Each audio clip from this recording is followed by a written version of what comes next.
as much as the climate crisis is the greatest threat we've ever faced, it's also the biggest opportunity.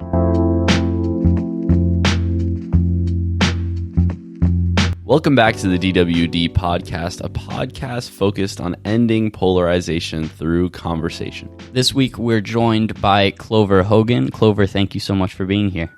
Thank you for having me. So, Clover, you're an environmental activist, consultant, turned podcaster and educator. And I want to start the conversation off 10 years ago when everything kind of started for you. How did you get your first activism role? What kickstarted it, and how did you first get involved? Awesome introduction. Great question. I need to tow you around so you can do my bio for me.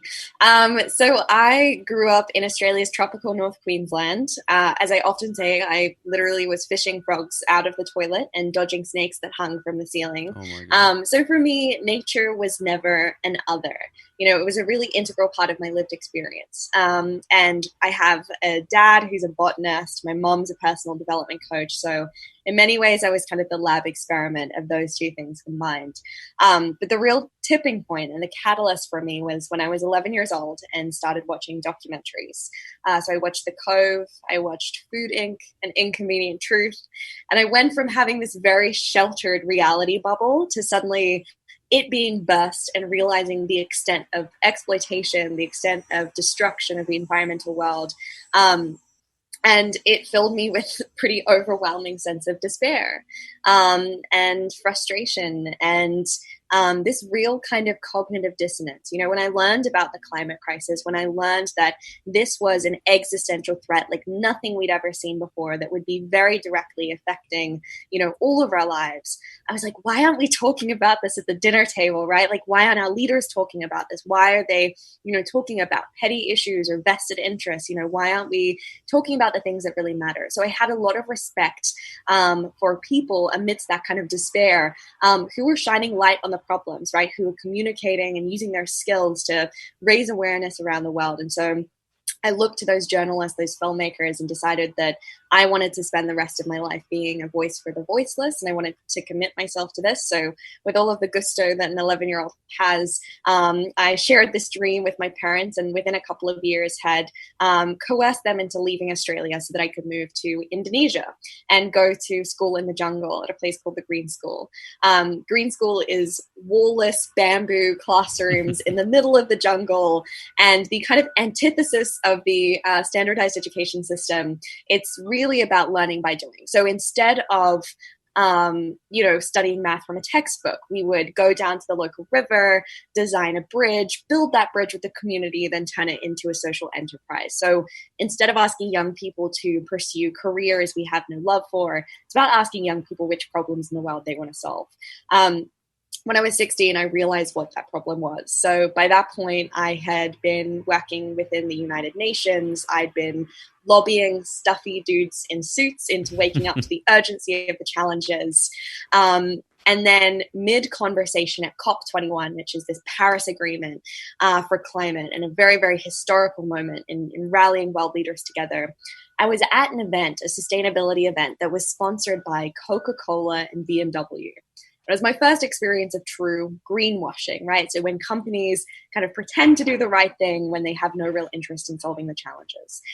I was there having a conversation with one of these kind of bureaucrats who kept tiptoeing around the issues, when for the first time in my career as an activist, I felt this incredible overwhelm, and not just despair, not just anger, but a unique feeling, which was the sense of powerlessness. So I was hyper aware of being in the belly of the beast, right? And I was hyper aware of my own smallness in the face of these challenges. And I had this aha moment. By that point, I'd already been working in the climate space. I'd met the technologists and the scientists and the experts. And I'd realized that, while we had the solutions for the climate crisis and had done so for a number of decades, the thing that we were missing was this mobilization of mindsets. And I realized that so many people, and this was my experience as I started working in classrooms, but also in boardrooms of Fortune 500 companies, this realization that we all subscribe to stories that limit our potential and that stop us from taking action on the issues that we care about. So at that point, at 16, it became my kind of obsession to understand the psychology of agency and why we don't take action when there is a great existential threat like the climate crisis. So that's kind of been where my work has taken me over the past few years. And we've come up with some very, very interesting findings along the way. I love that. And I'm sure we're going to dive into it as well. I will note just before Joey hops into another question that our start, we're both plant-based, or at least we try to be. And our start was actually also because of a documentary called What the Health, if you've ever watched that. Yeah, I know it well. Exactly. So it was fantastic. That's really cool to hear. Joey, kick it off. It's beautiful to hear that you got your start so early on. It seems like the younger generation is now trying to convince the older generations that climate change is such an important topic. And it kind of flips the education system on its head, you know, like the older generation teaching the younger. Now it's sort of vice versa in some situations. But that's a bit of a tangent. But yeah, so one of our main focuses on this podcast is polarization.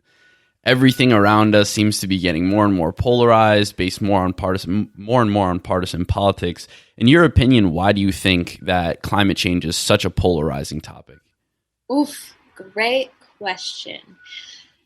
So this is a loaded question because every day I see that same polarization that you talk about in so many different manifestations.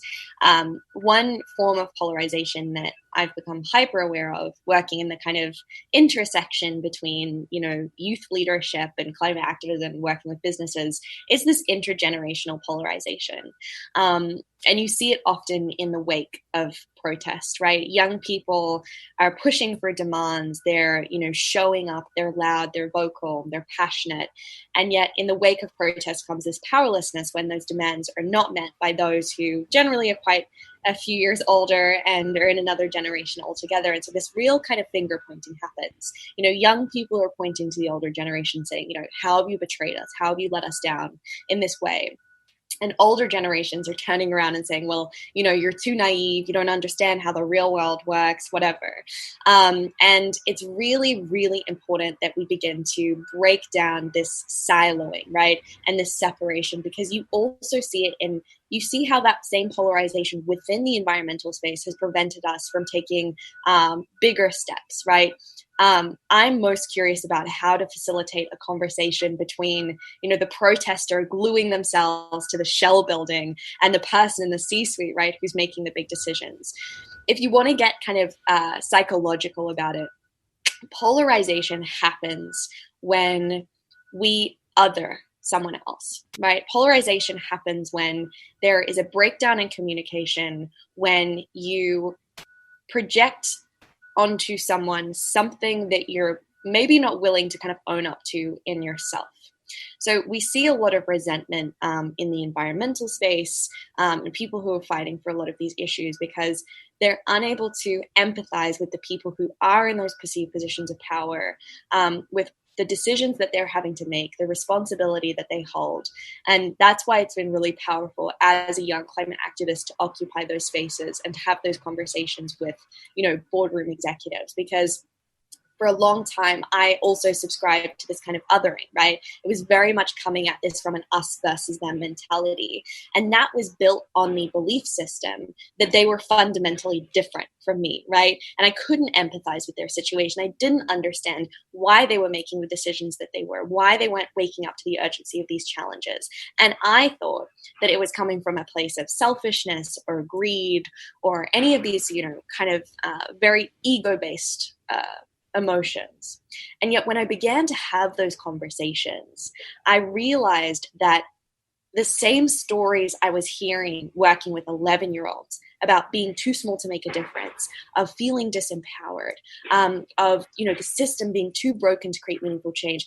I heard those same stories working with the chief executives of some of the world's largest multinationals. And so I realized that as much as we other, and as much as we fall into these kind of camps and these labels and we wear them like armor, in fact, we're all very much the same at the end of the day. We have the same insecurities. We have the same care for wanting to look after our children, the same base values. And yet what gets in the way are the different kind of labels that we assume. So I think a lot of the polarization comes from that wearing of those labels like armor and the inability to look beyond that, to come from a place of finding common ground rather than focusing in an isolated way on what makes us different and championing that kind of diversity. So, we've seen a lot of success in this kind of intergenerational exchange, right? When you just sit down and have conversations with people who come from different lived experiences, who are older, and you don't come from a place of trying to push your agenda, but to understand where that person is coming from. I think that's so spot on and so well said and very succinct, because the aspect of this day and age that concerns me so much is how we have such an inability to empathize and connect with people, even though we have the tools to connect better than ever before. So to dive a little bit deeper into this conversation, what kind of tools have you been using or strategies when you do go about having those hard conversations? What is most effective? Yeah, so we kind of touched on this before we started recording, which is that there's obviously this very interesting, questionable cancel culture, right? Which feeds into a culture of having to be perfect all the time. And you see this a lot in the environmental space. It's like this real kind of like puritanism around having to do all of the things. And if you aren't doing all of the things, then you're doing something wrong. And it's very black and white, and it's very isolating, I suppose. And I know that a lot of young people don't take action on the issues they care about for fear of judgment from their peers, if they do have some of those inconsistencies or are perceived as being hypocritical. And so one of the things that I've really owned in my own kind of path as an activist is actually not celebrating those inconsistencies, but recognizing that they're part of a much bigger problem, right? The climate crisis is the symptom of broken systems, from, the clothes on my back to the food in my fridge or how I get around the city. And so each and every one of us, by the nature of existing in the 21st century, is contributing to this challenge. That makes it super unique. And it also means that it's impossible to do all of the things and tick all of the boxes. Now, a lot of executives, a lot of people who come from, outside this kind of activism world are hyper aware of their own inconsistencies and are hyper aware of the fact that they might be othered because they're in a particular position. And so the way we've been able to facilitate some of these conversations is to start from a place of vulnerability and to start from a place not of, okay, I'm on my mighty high ground and this real kind of savior complex, but to start from a baseline of I'm inconsistent, right? I care really deeply about these problems, but I make mistakes, right? And I wish I could do all of the things, but I don't.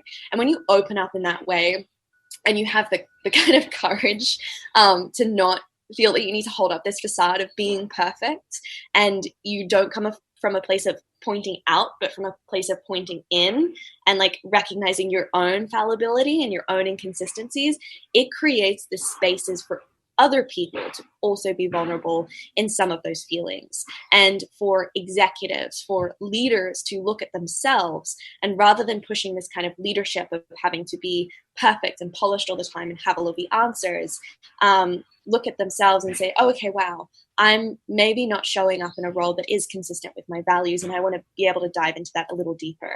So I think any conversation has to come from a place of, what can I learn from this interaction, and how can I own, my own inconsistencies, if that makes sense? Yeah, there's a massive division, I think, in ideology right now in general, among activists, among business folks in general, that there's two ways to go about any of these situations: radical change or incremental progress.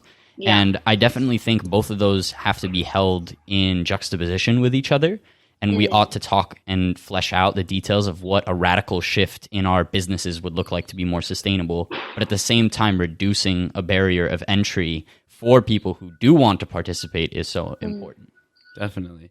Though it's difficult, especially now in 2020, to have conversations about things that are difficult, primarily from the perspective that a lot of times people aren't willing to budge. If you talk to your parents, we've seen this in America a lot since there's a lot of stuff happening recently, but the Black Lives Matter movement, for instance, is a big topic of conversation here. And if one person doesn't agree with the other person, odds are 9 times out of 10, they're not going to change their ways. So to segue back to the climate change sort of conversation, how have you gone about changing people's minds who don't actually want to change their minds? Great question. So I would say that as a communicator, you have to speak to what that person cares about. Now, we care about the issues. We're passionate about the issues, right?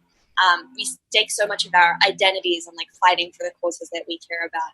And that often leads to the presumption that other people will care about the same issues for the same reasons. I had a very clear example of this. You guys talked about going plant-based. That was definitely my first kind of stand, my activist stand when I was young. And so I told my parents, made a grand, announcement that I was going vegetarian.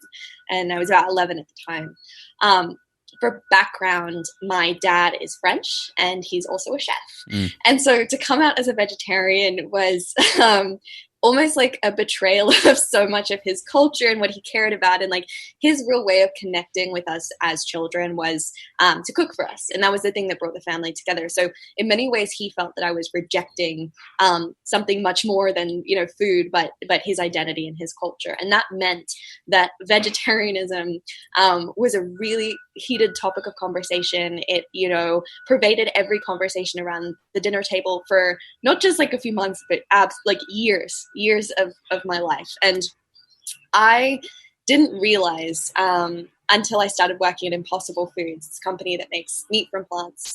I didn't realize that I was taking the wrong route and trying to convince him or trying to find some kind of like shared ground, right? I was arguing it from the perspective of why I cared about the issue. It was like moral grounds and like ethics and like it's something that's very hard to debate on, right? Because it's very slippery, right? And it's very open to interpretation. And yet when I started working with Impossible Foods, I started doing the research into, the environmental impact of the meat industry, the health impacts of, a high meat consumption diet. And the moment I started speaking from that objective lens, not from a very highly charged emotional place, but from, here are just the facts and statistics that I can actually back up, we were for the first time in my life able to find some kind of common ground. And he's like, oh, okay, I get it now, right? And this was a really important lesson for me growing up because I realized that communicating is understanding what your audience values, understanding what they care about. And back to this point of polarization, like so often what gets in the way is that we only see the differences between us. We don't draw it back to the baseline values. And like ultimately there are some very universal values that we all can kind of rally behind and care about around our families, around our communities, around, contribution. It's very easy to understand kind of what's going wrong in society and why we need to all show up from a place of those universal kind of values. So I think starting there is really, really effective. And I would say that universally, the most compelling argument is this one around children. And this has been my experience working with corporates, but also working with family members who might have very different perspectives. It's drawing it back to, what is the world that you want to pass on to your children? And what do you want? What kind of future do you want your children to inherit? And what's been really striking is that in every conversation with a group of executives, when asked what their catalyst was for caring about climate change, consistently it has been their kids coming home at the end of the day and saying, mom, dad, auntie, uncle, whoever it is, what are you doing about the climate crisis? And what are you doing to safeguard my future? So there was real power in that, and stripping it back to what makes us human and what makes us brilliant and what makes us connected is a really, really good way about going about what can otherwise be very divisive conversations. Yeah, communication skills, I think, are integral, and it's a learned process. I think many of us have this assumption that we can just speak to someone once and then everything will change. And I believe there's a statistic that runs around among politicians that basically says you have to hear my name 7 times before you even know who I am.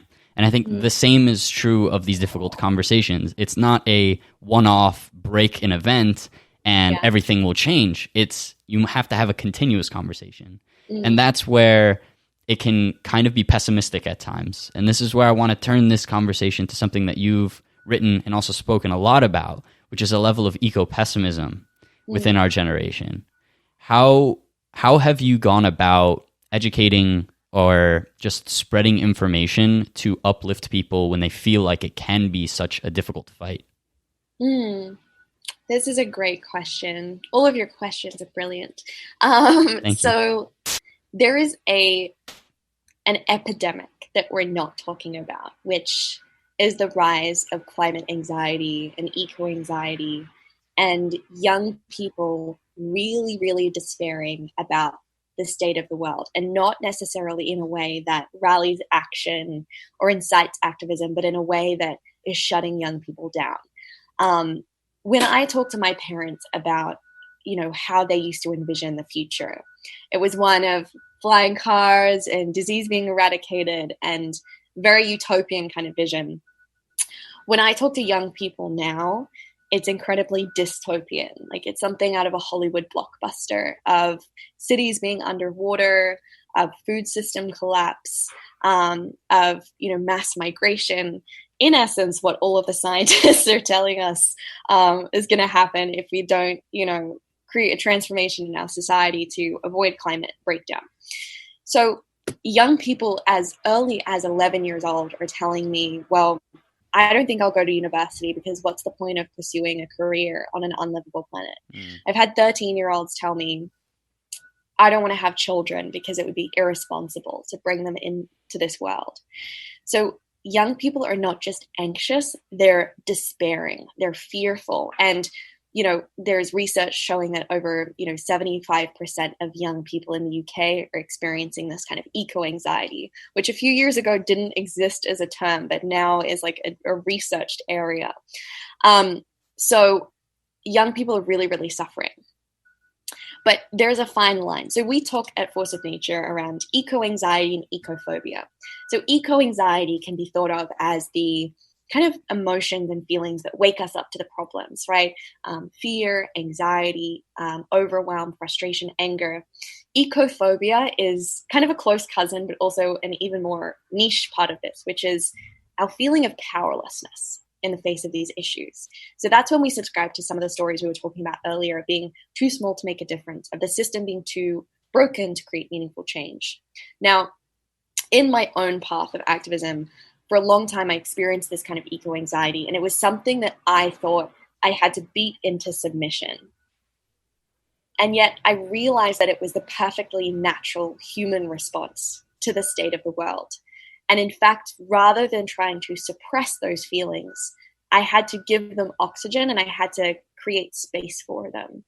Whereas ecophobia, this feeling of powerlessness, it doesn't help anyone, right? It just causes you to shut down rather than want to step up to solve some of these challenges.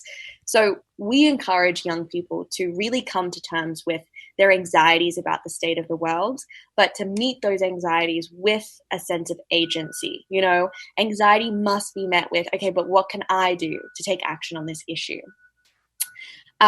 It's really difficult because society teaches us that there is such thing as good emotions and bad emotions. And there's this overarching narrative, positive psychology of having to be your best self, of having to be happy all the time, of having to be perfect, right? We see that perpetuated on social media. It's a very rose-tinted window into everyone's lives. And in many ways, we've lost the spaces to grieve. We've lost the spaces for collective grieving and for people to come to terms with some of those darker emotions. A lot of psychologists, a lot of climate psychologists would say that more people need to be experiencing eco-anxiety, because when we experience eco-anxiety, it means that we're no longer numbing ourselves to the state of the world, but you can't just stay in that space. You have to find a way to vacillate between different emotions, and to vacillate from a place of, oh my God, these problems are overwhelming and they're huge. And also, I know what I can do about them. And I have a real clear sense of what I want to take action on. So a lot of the work that we do is supporting young people to map their mental and emotional landscapes, to be able to talk about, with fluency, talk about how they're feeling and why they're feeling a certain way, get some objective distance from some of those feelings so they don't become who you are. And in that, help them get a real clarity of cause. So instead of spreading themselves thin across lots of different issues and this kind of clicktivism or hashtag activism, diving deep into a challenge that really ignites something in them, so that they have both the internal activism and outer activism to be able to create change in a very meaningful way. Definitely. I'm a firm believer that information is useless unless it's transferable, and through that same token, stress and anxiety is useless unless it materializes into real world change. And too frequently, especially now, have I seen people who are anxious or are concerned about a social issue post something on Instagram, say, I'm content, back away, and then think that they're doing good for the world. It's very much virtue signaling, and it's also interesting to your point to see the intersections between so many different movements right now. Definitely. Because what you're talking about with eco-anxiety is so central to our mental health crisis that we're dealing with. I also think it ties into a loneliness crisis, which the UK is doing a far better job at addressing, if I may add, than America. And so many other things. I mean, the intersection, it's important, I think, for anyone listening to recognize that when we face issues like these that are so pervasive and tie into almost every single aspect of our life, it takes a large overhaul of how we're working, and it also takes a large systematic overhaul. And those held together can sometimes feel like a daunting task, but if you take those micro steps, as you're saying, and truly dissect it from the psychological perspective, which I think is perfect, it can be much more effective and then also much more empowering, because the locus of control or onus of control goes back within you instead of external to a policymaker or a business, which can be very hard to deal with. And to that point, and to tie it kind of into a question to rope you in here, you have pushed more into Fortune 500 companies as of late and have been doing a lot of wonderful speaking, consulting. What gives you faith that these businesses will actually do as they say they do, instead of what you were mentioning with greenwashing? Yeah, this is a really difficult one because it's something that I'm so aware of as someone who has been immensely frustrated by the state of greenwashing and how pervasive it is in big companies. I realize how careful a line it is, to ensure that I'm not being a vehicle for that greenwashing, right? And that I'm not just being given lip service to say, okay, here's our token young activist who's kind of giving permission to what we're doing, right? And condoning it. So it's something that I'm very, very sensitive to. And I would say that, young people are sick of greenwashing, and we're sick of commitments that are made far enough into the future that they require no immediate change today. And so that's generally the challenge that I bring into, organizations that I work with. I find it very difficult to work with organizations who are unwilling to admit fault and are unwilling to recognize their own history. So generally, if I walk into an organization that says, okay, here are all of these brilliant initiatives that we're starting, and here are all of these awesome commitments we've made to be net zero and whatever, if I just hear that without acknowledgement of here's how not only we've been part of the problem, but architects of the problem, here's how we've contributed to the dire state of the planet. If I don't hear that, and if I don't hear that reflected on an individual level, then I have to question the intentions of that company and why I'm there in the first place. So for me, authenticity comes from a willingness to admit fault and a willingness to admit vulnerability. And usually that is reflected on an individual leadership basis. you can tell a lot about the culture of a company based on the person who's kind of at the helm of the ship, right? And generally, in my experience, has been that, working within these big multinationals, which might have a really bad reputation from the outside, within them, they have so many incredible people who have lots of positive intention, but they themselves feel crushed by the bureaucracy of the system, or they feel so beholden to the system, which tells them that delivering, bottom line for their shareholders is more important than their stakeholders. They're so subscribed to that narrative that they find it near impossible to look outside of it and to realize what they can actually change within themselves and within the organization. And that makes it really, really difficult, because you're having to get them to stop drinking their own Kool-Aid, basically, so they can objectively see, oh, wow, I'm part of the problem. And this speaks to the wider challenge with the climate crisis, right? It's very confronting to appreciate that we're all contributing to the challenge. And that's why it makes it so unique. But with that, I would say that there is an invitation. And I think often we talk about the climate crisis from the perspective of what we're doing wrong and how we're part of the problem. And there's this eco-fascist kind of narrative of humans being a plague on the planet, which we could have a whole other conversation about. But you have to meet that with the invitation, which is to recognize that as much as the climate crisis is the greatest threat we've ever faced in human history, it's also the biggest opportunity, right? Even without the climate crisis, we're not in a good place. There is so much inequality. There's so much terrible distribution of wealth. There's this incredible environmental destruction that we realize we're not in a good spot. And so the climate crisis gives us the urgency, gives us the need to mobilize, to deliver on a future, to deliver on a planet that serves us all. So I think, in answer to your question, by way of a very long-winded answer, intention is ultimately where you have to start, right? If you're trying to gauge whether someone's legit or whether someone's just trying to greenwash, you have to draw back to why they're in the room and to what extent they're willing to kind of own up to their own fallibility and their own mistakes made in the past. I think it also, you have to trust your gut, I'd imagine, a ton. Yes, in this situation. A lot of it is gut trusting. And I know that I make mistakes, and I have to kind of accept that as well. Because, and it's really difficult, right? Like, I think we all subscribe to narratives, and I subscribe to stories that I'm not even very conscious of. And the same thing is very much true within these big companies and these big organizations, is that they're all subscribed to a narrative. And oftentimes they truly believe that incrementalism is enough. Mm-hmm. So you often have to, back to this point around eco-anxiety, to work with a company, you often have to make them a little bit scared and a little bit anxious. And you have to allow them to really own up to how much of an emergency we're in. Because if you try to move straight ahead to, okay, what are we doing in the future? You're just plastering over the underlying issue, right? Which is the lack of acknowledgement, or as you said, a kind of disavow that happens when you point to other people. And you see this in companies where they'll point to politicians and say, well, it's not our job, right? It's up to them.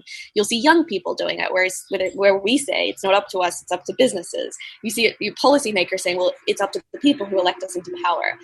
Across the board, universally, we all need to wake up to our responsibility, and we all need to wake up to our role. None of us is innocent, living in, privileged lifestyles.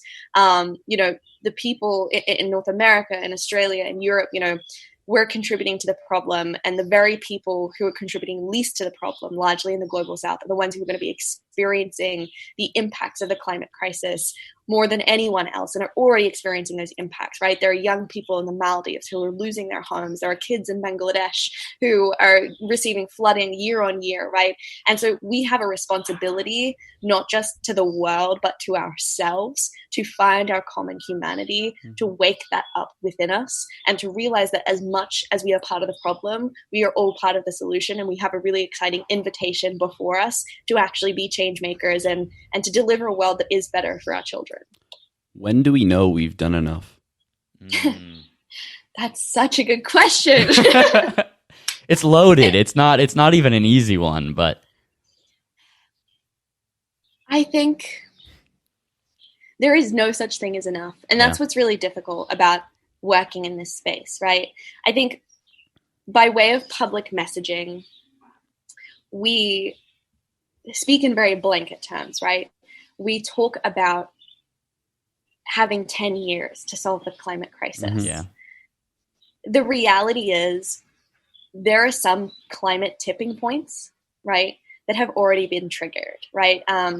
Systems that have been triggered where natural ecosystems or really precious parts of our planet are kind of in an exponential decline that we can't actually stop. And this is really difficult because there is no definitive point where we can say, okay, and I read a different article every week, which is like, okay, we need to mobilize within the next 6 months, or we have the next 10 years, or we have the next 15 years. There's no right answer. Yeah. And I would say there's never going to be enough, right? There's never going to be enough that you can do as an individual. But what you can do is look within yourself and subscribe to being in service of something that's much bigger than any one of us as individuals, and act enough to be able to look back on our lives, hopefully when we all grow to old age, and know that we did everything in our power to act on the issues that we really cared about.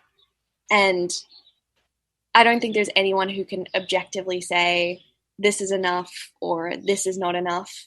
And that's not something that we can really subscribe to. It's very much something personal that you have to look to within yourself. And I think that's where you can really find a lot of the answers. I will say that there's a real trap for young people who are in the activism space and who are trying to create change when we're constantly hounded by this feeling of not doing enough. And I know that this, like, I had a bit of an emotional breakdown last year when the fires were raging back home in Australia. And I was doing so much kind of like mental gymnastics because I think I'm someone who is very, like, has created a persona of being very positive and optimistic. And that's who I am, but it's one part of who I am, right? But I was so attached to that I was not allowing myself to grieve about what was happening back home. And I was not willing to really confront it and own up to it. And I felt really guilty. I felt a lot of shame of not being there. I felt shame on behalf of civilization. I felt guilty that I wasn't doing enough. And yet none of us on an individual level can ever do enough, right? The moment I assume the responsibility of the world, the moment I assume the responsibility of solving climate change, that's a sure way to burn out. And it's a sure way of making yourself kind of useless to the world because you're doing it from this place of savior complex, right? You're doing it ultimately from a kind of place of ego. And I know that sounds kind of paradoxical, right? Because you're trying to change a problem outside of yourself. But the moment you do it, not attached to a specific outcome, not attached to a specific expectation of, yes, solving the climate crisis. And the moment you shift from that place to just doing it because you check into that internal radar and because you know it's the right thing to do in the present moment, that's what's going to be enough. But there is every chance that we will fail to solve the climate crisis. There's every chance that not enough people will step up, not enough people will act. And I have to go to work every day being okay with that and knowing that. And it's a really difficult pill to swallow, but it's something that each and every one of us needs to do, or else we're going to drive ourselves completely mad. Yeah, it's almost like you're stuck between a rock and a hard place in this scenario because hope is a very powerful idea, I think. And to be hopeful, or I think for many of us, and myself included, there's a thought in the back of my mind of what if we're doing all of this for nothing and the time to shift has already passed, right? What if this a massive surge is just too much? And that's where I think, I mean, in Joey and I's experiences, or I'll actually just speak for myself, but we've both had experiences with anxiety, panic attacks, and the likes. And a lot of that comes from this deep-seated feeling of, oh my God, I don't know what's going to happen in the future. How do I control anything? I think what you're saying here is so definitively important because it recognizes the state of this world, but also at the same time demonstrates that, hey, shit might be going crazy right now, but at least we can do something so we can alleviate that feeling when we're on, say, our deathbed. which is a very important thought. Yeah, a bit of a tangent, but to come back to what you're working on right now with Force of Nature, what is the end goal in mind? I know you have a podcast, you're doing online classwork. What are you trying to start with this initiative? Yeah, so back to the reason why I do this work and the belief that the threat even greater than the climate crisis is this feeling of powerlessness in the face of it. What we're trying to do is mobilize society en masse with emphasis on working with young people to realize their potential to create change and to step up rather than shut down in the face of these issues. Young people have so many, I mean, we all do, but young people especially have so many pressures on us, right? We go through a standardized education system that teaches us to be a set of averages. We're in a society that is, subscribes to the narrative of capitalism and limitless growth with finite resources. We go on social media and we scroll for 5 minutes and feel absolutely debilitated by the experience because we're only ever seeing very narrow windows into other people's lives. We go on Twitter and we're unable to have comprehensive, holistic conversations with people about why these issues matter, about, to find common grounds, because we only have 220 characters or 280 characters to communicate what we care about. So there are all of these influences on young people that encourage us to be our smallest selves and to disengage from the challenges. And, activism for a long time has been painted through this lens of kind of token efforts. For the climate crisis, for the longest time, we were told that all we had to do was change our light bulbs.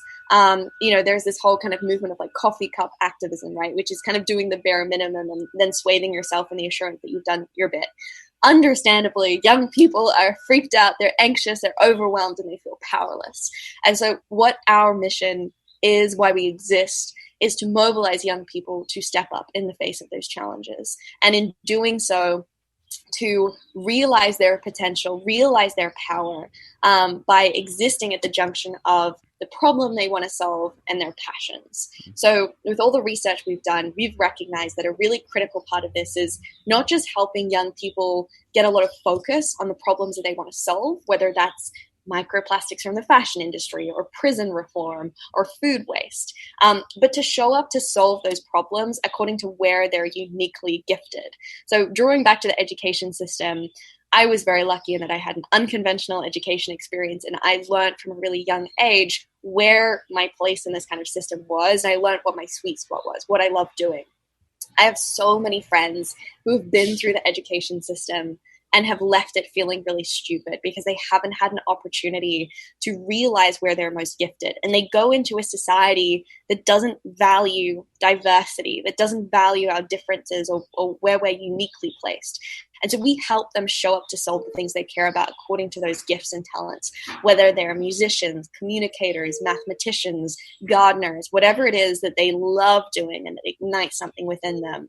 And so we're trying to mobilize not just a few thousand, but a generation of young people to really step up, take ownership, and to begin to shift from a place of, us inheriting this great, enormous burden to actually, how is this an invitation to create the world that we do want? Things aren't working right now, and we have an opportunity, we have a responsibility, critically, we have a role to deliver on that future. And so that's what we're trying to do, and we're doing that through online classrooms, we're doing that through communicating, we're doing that through consultancy with big companies where we create these places of intergenerational exchange where young people can begin to influence the very systems that we're trying to change. To round things out, what would you recommend to those people who are sitting right now listening to this or watching this that are interested in getting started but don't know exactly where to start? Where should they start? So I would say to dial into your feelings.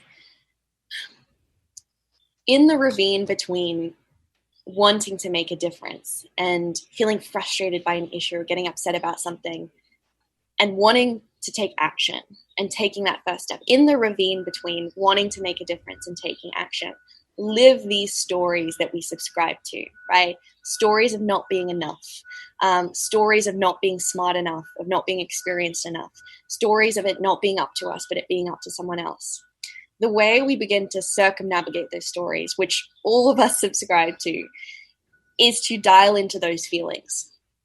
And this is what I find very special about young people, and it's what I find so compelling about Greta Thunberg, is this kind of moral absolutism. It's getting rid of some of the gray area, which sometimes is necessary, to just say, morally, I know this to be right and I know this to be wrong, and acting on those emotions. So I would encourage anyone listening to dial into what makes them most upset, what creates that anxiety, what creates that frustration, what ignites your anger, and then how do you alchemize those emotions into action? And how you do that is showing up to solve that problem that you've isolated according to where you just show up naturally. Like, do the thing that comes as easily as breathing. When you can marry those two things together, you will show up in the world, you will create impact, you will make a difference, and you'll actually enjoy doing it along the way. You won't burn out because you're just reacting to the challenges. You'll be sustained by your passion for not just being part of the problem, but also driving the solution.